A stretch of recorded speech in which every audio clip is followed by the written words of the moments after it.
Yan. Init! Magko-customize tayo ng shorts ngayong araw. Yung shorts na gagamitin ko, may print na. Patungan ko na lang ng ibang design. Lalagyan natin ng patches. Shorts na to, no kidding din. Nag-iisa na lang naman to eh. Bibigay ko na lang to kay mama. Pakaran kasi meron siyang gustong-gustong shorts, which is eto.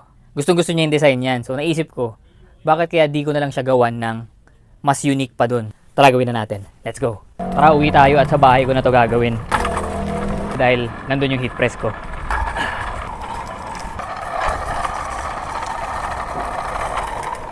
Okay, game. Printan natin to. Yan. Tapos, mga patches, mga design na pagpipilian ko. Iniisip ko nga kung ilagay ko na lang kaya lahat. No kidding yan, syempre. Yan, para talagang customized talaga. So, feeling ko ito kasi gusto niya nga yung bear. Lagyan natin itong smiley. Basta itong bear, hindi pwede mawala itong bear. Ito kaya, ay, ito dito. Itong mga maliliit na patches, kuha rin siguro tayo ng mga ilang piraso dito para lagyan natin ng details yung ibang part. Itong left leg tsaka right leg lalagyan natin. So tara, simulan na natin. Yun, naka-overlap. Matagilid pa natin konti itong Noki smiley natin. Pwede na natin i-present. Tapos meron ako dito mga scratch papers para hindi dumikit. Tapos set natin, 10 seconds lang to. Yan.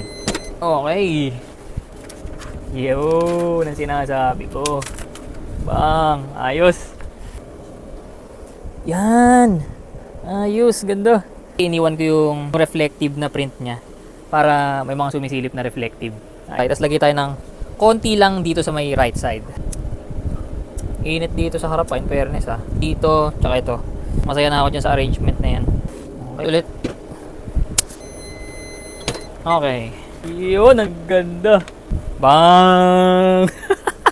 Ang ganda. Parang ako ata gagamit ito ha. Parang hindi ata si mama. Kulang pa yan. Lagyan natin ang likod. O siguro sa may pocket lang. Press muna natin. Okay. Ito, tama ba? Ito. Yan. Okay. Okay. Init! Okay na yan. Yan lang yung detail sa likod siguro. No? Para hindi masyadong okay kasi sobrang solid na nung harap eh. Ganda! Sabi solid nito. So ating ko to syempre. 2, 1. Bang! May pucha, mukhang ako ata magsusuot nito. Ganda nito.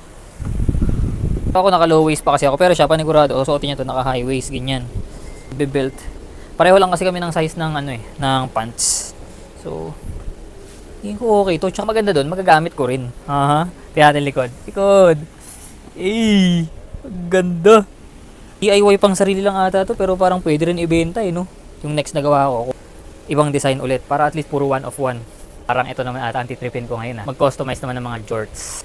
Yes sir! Tsaka ito, yung print na ito guys, solid to kasi patches talaga to. As in yung patch na tela, kaya kahit anong gawin natin dyan, hindi matatanggal yan, hindi masisira yung print. Di ba? Hasta la vista!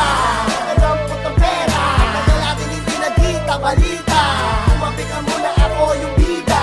Di kita kilala pag wala akong kita. Bawal makulit pag Okay, so yun lang guys, success tong DIY na to. Pangan nyo, panigurado, hindi unat huli to, may kasunod pa to dahil kita nyo naman kung gaano kaganda yan, no? Dami kong ginawang patches. Itong patches na to guys, ako rin mismo gumawa nito, ako rin ang nag-DIY nito, ako rin nag-press nito, ako rin ang naggupit lahat nito. Kung nakikita nyo yung mga bagong releases ng No Kidding, puro thermal fused yun.